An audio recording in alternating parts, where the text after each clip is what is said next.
The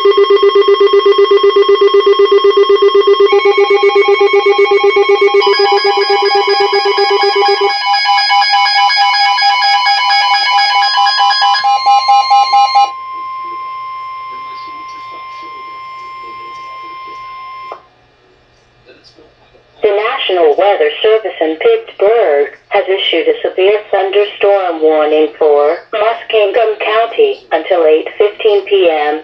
At 7:24 p.m., severe thunderstorms were detected along a line extending from East Fultonham to 25 miles southwest of Cannellville, and were moving northeast at 25 miles an hour.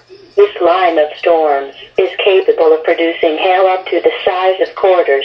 Locations impacted include East Fultonham, Zanesville, Cannellville, Drake, Duncan Falls, Philo, Adamsville, Bridgeville, Lorac State Park, Wilmerdale, Chandlersville, Ferncliff. A tornado watch remains in effect until 9 p.m. Wednesday evening for East Central Ohio.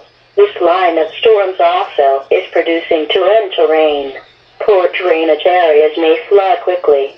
Please report severe weather by calling 412-262-1988, posting to the National Weather Service Pittsburgh Facebook page, or using Twitter at NWS Pittsburgh.